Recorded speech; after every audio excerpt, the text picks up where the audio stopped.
औज़ुबिल्लाहिमिनश्शैतानिर्रजीम बिस्मिल्लाहिर्रहमानिर्रहीम। मैं हूँ ज़हीर बाबर असद और आज आप सब से एक ख़ास अपील के लिए यहाँ मौजूद हूँ। मेरे साथ पढ़ने वाली के नौजवान हैं मुदस्सर रियास इस वक्त मौजूद हैं। गवर्नमेंट जॉब करते हैं और 11 स्केल में हमारी ज़िले गवर्नमेंट के अंदर इनकी मुलाजमत है, लेकिन कुछ अरसे से ये एक इंतहाई ख़तरनाक मरज़ का शिकार हो गए हैं। इनके गुर्दे डॉक्टर का ये कहना है कि आलमोस्ट ख़त्म हो चुके हैं और अब इसका सिवाय ट्रांसप्लांट या फिर डायलिसिस शुरू करवाने के और कोई हल बाकी नहीं है। मुदस्सर भाई हमारे पास मौजूद हैं, इनसे पूछ लेते हैं कि इनकी ये बीमारी जो है ये कब शुरू हुई, कहाँ कहाँ से इन्होंने इलाज करवाया और आखिर पर किस डॉक्टर साहब ने इनको इस हवाले से ये इन्फॉर्म किया है कि अगर आपने चंद हफ्ते तक ये दोनों में से कोई एक काम ना किया तो आपकी जान के लिए जो है ये मरज़ ख़तरा बन जाएगी। तो मैं मुदस्सर भाई से पूछूंगा, मुदस्सर भाई ज़रा बताइएगा कि ये मरज़ आपको कब जो है ना वो शुरू हुआ है। अस्सलाम वालेकुम। तकरीबन अप्रैल 2021 की बात है। पिछले रमज़ान जो तीसरा रोज़ा था, रात को मेरा ब्लड प्रेशर हाई हुआ है तो मैंने हॉस्पिटल में चेकअप करवाया। उस वक़्त तो उन्होंने सरसरी चेक करके मुझे घर भेज दिया, लेकिन मैंने सोचा कि मेरा इतना हाई ब्लड प्रेशर क्यों हुआ है, मुझे चेक करवाना चाहिए। मैं फालिया गया हूँ, वहाँ पे मैंने टेस्ट करवाए हैं जिसमें मुझे डॉक्टर ने बताया कि तुम जो है वो किडनी फेलियर की तरफ जा रहे हो। तो उन्होंने कहा कि आप जो है वो किसी नेफ्रोलॉजिस्ट से रब्ता करें। तो उस वक़्त तो इतना पता नहीं था, ये खबर सुन के मैं काफ़ी परेशान हो गया। फिर गुजरात में पता चला कि डॉक्टर अरशद साहब हैं, यूरोलॉजिस्ट हैं और चिनाब हॉस्पिटल गुजरात में वो बैठते हैं। मैं उनके पास चला गया तो उन्होंने मेरी कंडीशन देखी तो उन्होंने कहा कि आपकी बीमारी काफ़ी ख़तरनाक है, तो अब भुगतना तो इसको पड़ेगा। आप जो है वो परेशान हो, बस अल्लाह से दुआ करें और मैं आपका इलाज करता हूँ, तो इंशाल्लाह कोशिश करते हैं कि आप ठीक हो जाएंगे। तो मैंने उनसे मेडिसन ली। उस वक़्त काफ़ी महंगी थी, वो कुछ इंजेक्शन भी जल्दी रिकवरी के लिए लगाते रहे थे। गालबन एल्बुमिन इंजेक्शन है, वो बाहर से इंपोर्ट होता है, और साथ मेडिसन भी वो देते थे, टेस्ट भी करवाते थे। लेकिन वो उनका जो इलाज है वो तकरीबन मेरी अफोर्ड से बाहर था। 40-50 हज़ार रुपये का ओवरऑल मेरा ख़र्चा मंथली हो जाता था, तो मैं अपनी सैलरी के लिहाज से अफोर्ड नहीं कर सकता था। मैंने अपने डिपार्टमेंट से रिक्वेस्ट की, उन्होंने अपने तौर पे कलेक्शन करके मेरी हेल्प की और वो 2-3 महीने मेरे निकल गए, जो उन्होंने मुझे तकरीबन लाख से 1.5 लाख रुपया दिया था। उसके बाद मैं भी ज़ाहिर बात है इतना महंगा इलाज अफोर्ड नहीं कर सकता था, तो मैंने और डॉक्टर तलाश करना शुरू कर दिया। मुझे पता चला डॉक्टर उस्मान खालिद चीमा हैं, जो गुजरांवाला सिविल हॉस्पिटल में भी जॉब करते हैं और मेडिकेयर हॉस्पिटल है वहाँ पे भी वो प्राइवेट बैठते हैं, और बुध वाला दिन वो गुजरात अलहदा चीमा हॉस्पिटल आते हैं। तो मैं उनके पास चला गया। उन्होंने जब मेरे वो टेस्ट रिपोर्टें देखी, सारा देखा, तो उन्होंने कहा कि तुम मेडिकल के बंदे हो, तो मैं तुमसे सारी बात क्लियर करूँगा कि तुम जिस स्टेज पे मेरे पास पहुँची हो यहाँ से वापसी नहीं है। इसका हाल जो है वो परमानेंट तो ट्रांसप्लांट ही है, लेकिन मैं आपको मेडिसन देता हूँ, जब तक आपका काम चलता है इस बीमारी को यहाँ पे रोक के रखते हैं। उस वक़्त मेरा जो क्रिएटिनिन था वो 2.6 के राउंड अबाउट था। उसके बाद वो मेडिसन से काफ़ी रुका रहा, लेकिन ये 1.5 साल के दरमियान जो है अभी 8.2 मेरा क्रिएटिनिन आया है। तो इस दफ़ा उन्होंने मुझे कह दिया कि आपका ट्रांसप्लांट होगा, और आप जितनी जल्दी हो सकता है 1 मंथ के अंदर डिसाइड कर लो कि आपने डायलिसिस करवाने हैं या ट्रांसप्लांट करवाना है। लेकिन ये है कि मैं डायलिसिस का नहीं कहूँगा, क्योंकि उससे आप चारपाई पे आ जाओगे और अभी आपकी इतनी उम्र नहीं है, नौजवान हो, तो मेरा मशवरा ये है कि अभी तुम ऑपरेट भी करवा सकते हो तो जितनी जल्दी हो सकता है ऑपरेट करवाओ। मैंने फिर उनसे सारी उसकी इंफॉर्मेशन ली। उन्होंने कहा कि अगर गुर्दा जो है वो अरेंज बाहर से करे कोई, एक तो वो इलीगल है और वो मैं नहीं करूँगा, ठीक है, आपको कोई हॉस्पिटल बता दूँगा, आप ढूंढ लेना। उस पर खर्चा आएगा तकरीबन 35 से 40 लाख रुपया। तो आप बेहतर ये है कि अपनी फैमिली में आप गुर्दा जो है वो अरेंज कर लें, डोनर तलाश कर लें। तो उस पे जो ख़र्चा आएगा वो हम वैसे आम जो है वो 15 लाख, तकरीबन 15-16 लाख ले लेते हैं, लेकिन आपसे मैं जो है खसूसी डिस्काउंट करके 9 लाख रुपया लूँगा।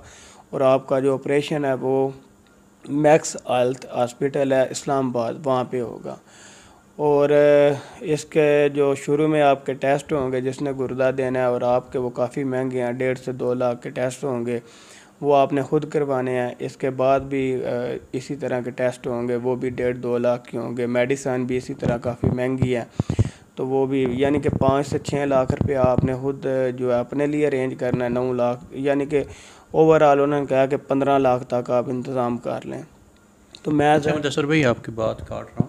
जी जी, ये जो डॉक्टर साहब हैं उस्मान खालिद चीमा साहब, ये यूरोलॉजिस्ट हैं या नेफ्रोलॉजिस्ट हैं? ये सारे नेफ्रोलॉजिस्ट हैं। नेफ्रोलॉजिस्ट। नेफ्रोलॉजिस्ट हैं, और ये जो नेफ्रोलॉजिस्ट हैं जस्ट मेडिसन देते हैं, उन्होंने ऑपरेशन खुद नहीं करना। वो कहते हैं कि अगर ऑपरेशन मैं कर सकता होता तो मैंने तुम्हारा ऑपरेशन फ्री कर देना था, लेकिन मैंने ऑपरेट तुम्हारा करवाना है, मैं सिर्फ असिस्ट कर सकता हूँ। तो मैंने जो अपनी फ़ीस थी वो मैंने तुम्हें छोड़ दी है। ये सिर्फ जो हॉस्पिटल का खर्चा है वो तुमसे 9 लाख रुपया ले रहे हैं, बेशक कि कहीं से भी जाके पता कर सकते हो। और इसके अलावा उन्होंने कहा था कि जितनी भी मज़ीद हेल्प हो सकती है मैं करता हूँ। अब मैं इसलिए आपके पास हाज़िर हुआ हूँ, और ये वीडियो बनाने का मकसद भी यही था कि मैं मुलाज़म बंदा हूँ और काफ़ी अरसे से इस बीमारी से लड़ रहा हूँ। हर महीने जो मैं सेविंग भी नहीं, जो पहले सेविंग थी वो भी ख़त्म कर ली, और उसके बाद फिर हर महीने 15 से 20 हज़ार की मेडिसन आती है, और बाकी भी अखराजात हैं। तो मेरे पास सेविंग है कोई नहीं। अब यकदम मुझे 15 लाख रुपया इकट्ठा करना पड़ गया, तो इसलिए मैं हाज़िर हुआ हूँ कि मेरी जितनी हेल्प हो सकती है, अभी एज भी कम है, तो मैं इस बीमारी से निकल आऊँ और एक अच्छी ज़िंदगी गुजार सकूँ। अच्छा, आपकी अपनी सैलरी कितनी है? मेरी सैलरी जो है वो 35 हज़ार है, लेकिन उसमें से मेडिसन का 15-20 हज़ार चला जाता है, और बाकी जॉब यहाँ से 25 से 30 किलोमीटर फासला है, 9-10 हज़ार रुपया पेट्रोल का जो हिसाब है उसमें चला जाता है। तो बाकी मेरे पास 5 से 6 हज़ार रुपया बचता है, उसमें मैं महीना निकालता हूँ।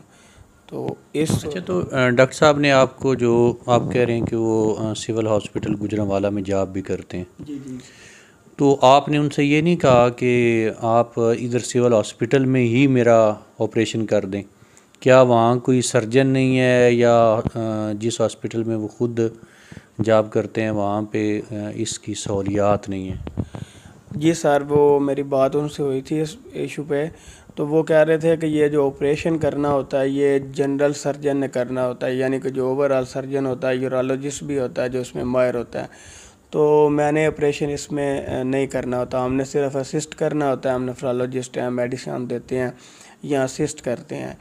तो ये ऑपरेशन जनरल सर्जन ने करना है। तो अगर, और अभी इस वक्त गुजरांवाला सिविल हॉस्पिटल में जो जनरल सर्जन है वो अवेलेबल नहीं है, तो इस वजह से उन्होंने कहा कि ये वहाँ पे ऑपरेट अभी नहीं हो सकेगा। लेकिन अगर वो कहते हैं कि वहाँ पे सर्जन आ जाता है तो मैं जो है वो आपको वहाँ पे फ्री ऑपरेट कर दूँगा, और जो आपका टेस्टों का खर्चा है वो ज़ाहिर बात है बाहर से होंगे, वो 5-6 लाख रुपया अरेंज करना पड़ेगा। लेकिन सर्जन ना होने की वजह से वहाँ पे ऑपरेट नहीं हो सकता अभी। तो आपको महीने के अंदर आपको अपनी जान की ज़रूरत है, ना कि आप रिस्क लें कि वहाँ पे सर्जन आए और मैं ऑपरेट करवाऊँ। अच्छा, इसमें जो आपके गुर्दे के लास्ट टेस्ट हुए हैं, जी जी, उसकी एक रिपोर्ट लास्ट टेस्ट की आपके पास है? जी सर। क्योंकि मेरे बहुत सारे जो दोस्त हैं, फेसबुक फ्रेंड हैं, उनमें माशाल्लाह बहुत से डॉक्टर्स भी मौजूद हैं, तो शायद वो हमारी इस सिलसिले में रहनुमाई कर सके। और मैं रिक्वेस्ट भी करूँगा, अगर कोई डॉक्टर साहब इस वक्त गुर्दों के अमराज के हवाले से जानते हैं या उनका कोई करीबी दोस्त इस शोबे में है, तो ये रिपोर्टें मैं इंशाल्लाह नीचे कमेंट्स के अंदर जो है ना वो शेयर भी कर दूंगा। तो इस वक्त भाई मुदस्सर भाई, आखिरी रिपोर्ट जो आपकी गुर्दों के हवाले से आई है वो ज़रा आप ख़ुद ही पढ़ कर सुना दें, क्योंकि इधर से नज़र तो नहीं आएगा। जी, ये लास्ट 13/6/2022 को हुई है और इसमें जो मेरी HbI है वो 9.3 है, जो कि मिनिमम 13 से ऊपर होनी चाहिए, मर्द की 13 से 18 के दरमियान। तो ये भी काफ़ी इसमें यानी कि कमज़ोरी हुई है और RBC सेल भी काफ़ी कम आए हैं। इसके अलावा यूरिक एसिड हाई आया, क्योंकि ये गुर्दों में अक्सर हो जाता है। ये इतनी मेडिसिन खाने के बावजूद ये टेस्ट आए हैं। मैं काफ़ी ज़्यादा ताकत की मेडिसिन भी खा रहा हूँ और जो है वो ब्लड बढ़ाने वाली भी खा रहा हूँ, लेकिन बीमारी शदीद है तो वो नहीं बढ़ रहे और दिन ब दिन कमज़ोरी होती जा रही है।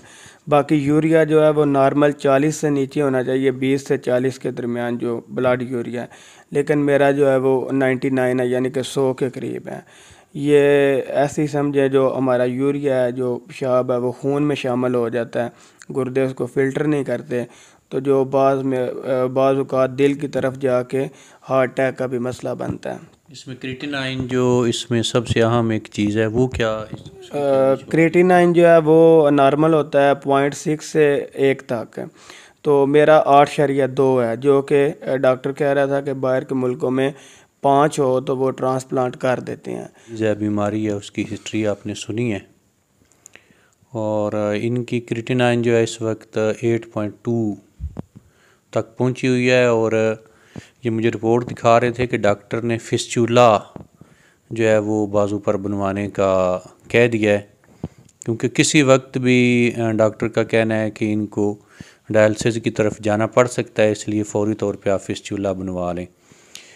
तो मैं अपने सारे जो मेरे फेसबुक व्यूवर्स हैं उनसे अपील करूँगा कि हमारे इस भाई के लिए जो आप कर सकते हैं, कि माशाल्लाह अभी 27-28 साल इनकी उम्र है और पिछला कुछ अर्सा घर में दीगर बीमारियों की वजह से भी अपनी जमा पूंजी काफ़ी हद तक जो है वो गंवा चुके हैं। और आप समझ सकते हैं इस शदीद महंगाई के अंदर 35-40 हज़ार रुपये और उसमें से फिर 15-20 हज़ार की अगर मेडिसन आ जाती है तो पीछे फैमिली को सपोर्ट करना कितना मुश्किल हो जाता है।